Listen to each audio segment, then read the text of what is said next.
Selamat bertemu kembali dengan saya, Dapur Gereja. Saya Albert Wiardi.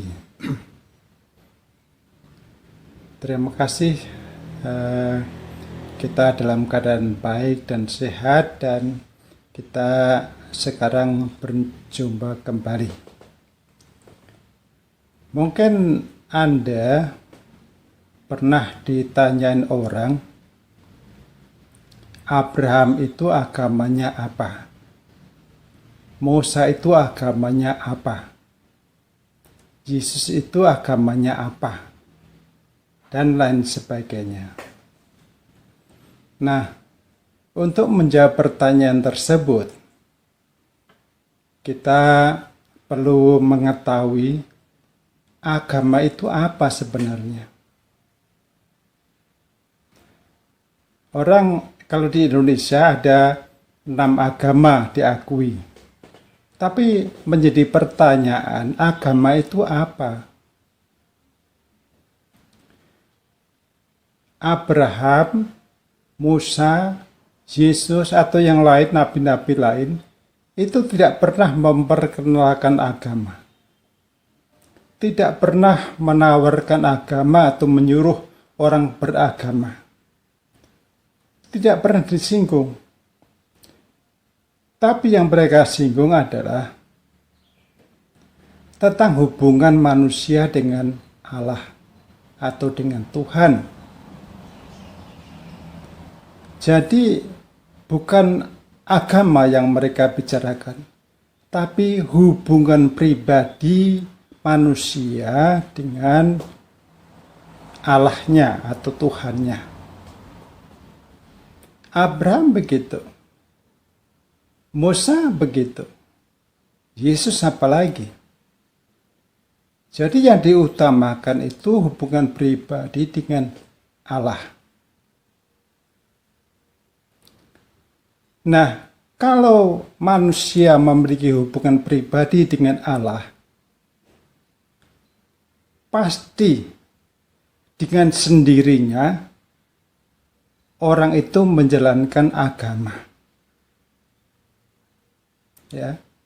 Jadi kalau orang memiliki hubungan pribadi dengan Allah, ya, kalau memiliki hubungan pribadi dengan Allah, pasti akan muncul dengan sendirinya agama itu.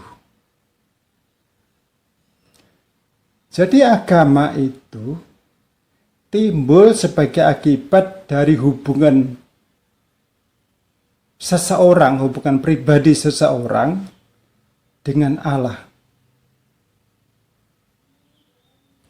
Agama itu bersifat pribadi, spesifik, dan unik. Agama itu timbul kalau orang memiliki hubungan pribadi dengan Allah. Nah, cara dia mengekspresikan hubungan pribadinya dengan Allah itu, itulah yang disebut agama. Jadi memiliki hubungan pribadi dengan Allah dulu, baru muncul agama dengan sendirinya. Setiap orang yang memiliki hubungan pribadi dengan Allah, pasti dia beragama. Karena di dalam mengekspresikan hubungan pribadinya dengan Allah itu, pasti dia memiliki sikap hati tertentu. Nah, itulah yang disebut agama.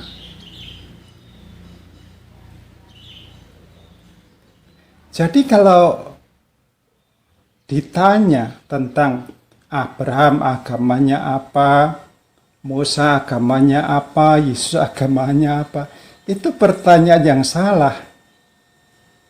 Pertanyaan yang tidak cerdas. Mestinya yang ditanyakan bukan agamanya apa, tapi apakah Abraham, Musa, Yesus itu mengajarkan hubungan pribadi dengan Allah atau tidak? Apakah Abraham dan Musa itu memiliki hubungan pribadi dengan Allah atau tidak? Itu yang lebih penting. Sebab agama itu hanya sebagai akibat saja. Akibat langsung atau otomatis oleh karena seseorang memiliki hubungan pribadi dengan Allah. Nah, jadi kalau Anda melakukan agama atau memilih agama, itu berarti melakukan apa yang dilakukan orang lain kepada Allahnya. Berarti Anda sendiri tidak memiliki hubungan pribadi dengan Allah. Anda hanya ikut-ikutan orang yang memiliki hubungan pribadi dengan Allah. Wah, dia kalau bangun tidur berdoa. Wah, berarti saya juga kalau bangun tidur berdoa. Kemudian kalau hari Minggu orang itu ke gereja. Wah, berarti saya juga kalau hari Minggu ke gereja. Wah, orang itu dibaptis, berarti saya juga harus dibaptis. Itu orang yang menjalankan agama. Padahal orang yang dibaptis, orang yang ke gereja, orang yang berdoa tadi, dia memiliki hubungan pribadi dengan Allah. Dia mau berdoa sebelum tidur, setelah bangun tidur, sebelum makan atau sesudah makan, atau tidak makan, tidak tidur, tidak akan tidur juga dia berdoa. Ya terserah dia. Karena dia memiliki hubungan pribadi dengan Tuhan. Kita jangan ikut-ikutan mereka. Kita memiliki sendiri cara kita. Jadi yang penting bukan agama. Tapi yang penting adalah memiliki hubungan pribadi dengan Allah. Abraham, kalau ditanya apakah Abraham memiliki hubungan pribadi dengan Allah? Ya. Apakah Musa memiliki hubungan pribadi dengan Allah? Iya. Tapi kalau ditanya agamanya apa? Ya agama dia sendiri. Karena hubungan pribadi dia dengan Allah itu akan menciptakan, menimbulkan, mengakibatkan agama. Yaitu cara mengekspresikan hubungannya, penghargaannya, sikap hatinya kepada Allah itu. Jadi untuk menjawab pertanyaan tadi ya, itu ya nggak bisa ditanya begitu, karena itu bukan pertanyaan orang yang mengerti, orang yang cerdas. Sedangkan saya dengan istri saya sama-sama Kristen di gereja yang sama, tapi agamanya berbeda.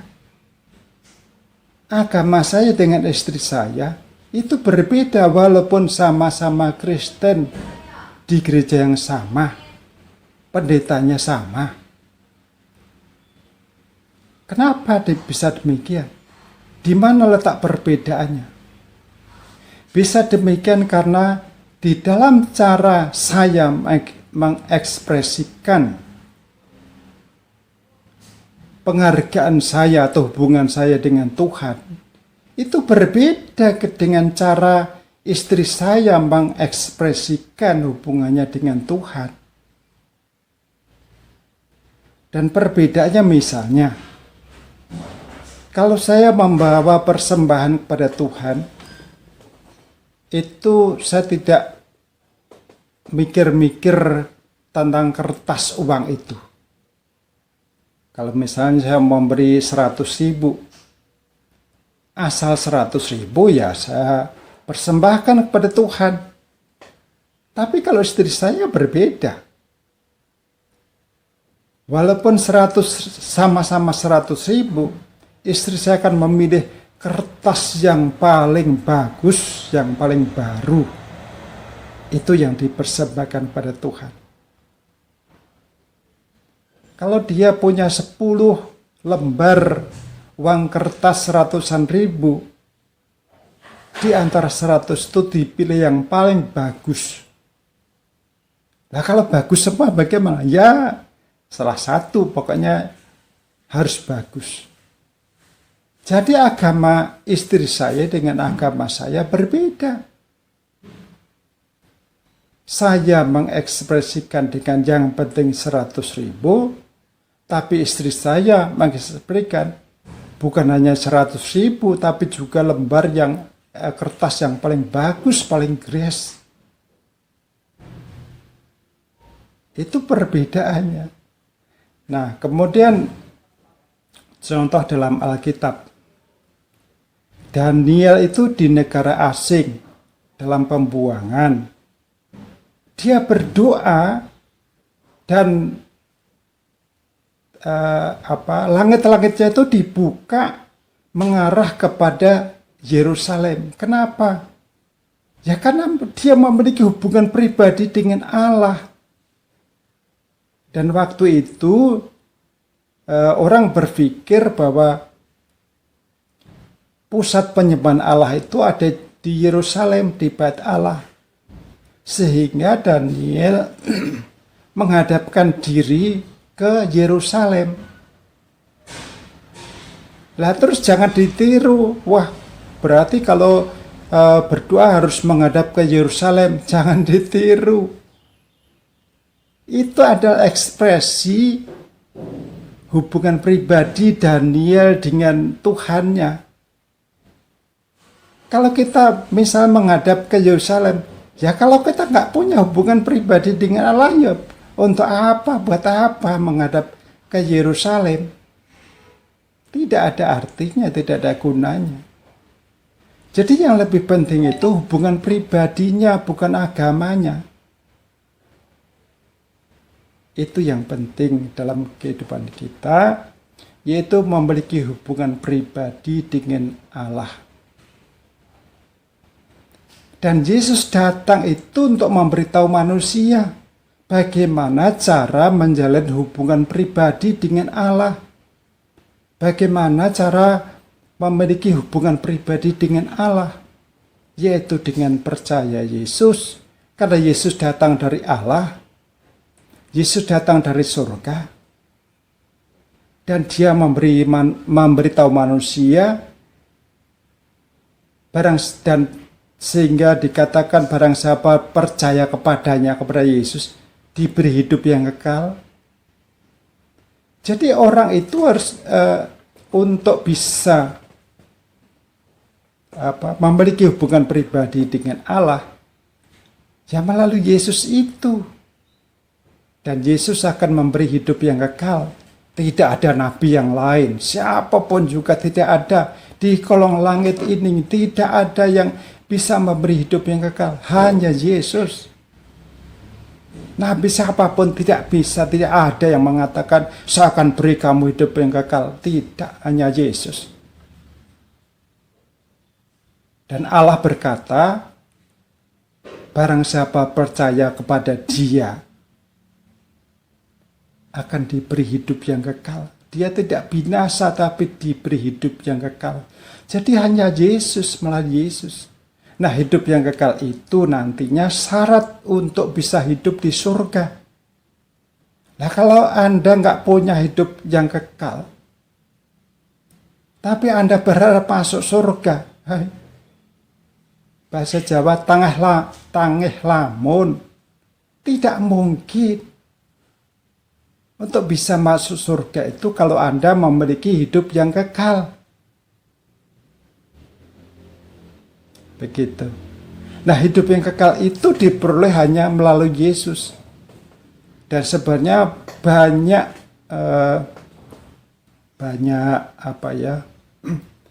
banyak hal yang terjadi kalau orang itu percaya Yesus. Pertama, dia diberi Roh Kudus. Diberi Roh Kudus berarti dia juga diberi hidup yang kekal. Memiliki Roh Kudus berarti dia bisa berhubungan dengan Roh Allah dan Roh Yesus yang di surga itu.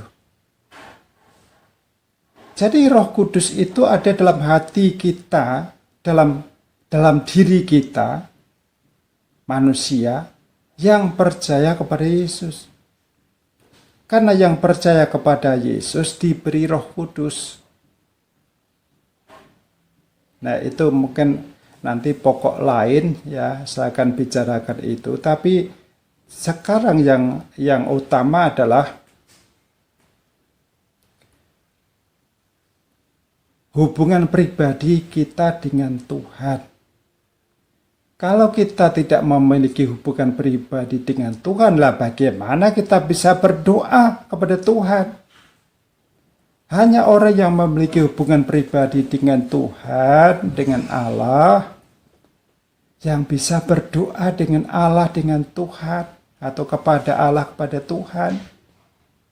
Ya kita berdoa sehari 1000 kali, kalau kita nggak punya hubungan pribadi dengan Allah, dengan Tuhan, ya nggak ada gunanya. Jadi yang penting bagi kita itu bukan agama kita apa. Agama apa saja tidak bisa menyelamatkan, tidak bisa membawa kita kenal dengan Tuhan, tidak bisa membawa kita masuk ke dalam surga. Agama apa saja, termasuk agama Kristen.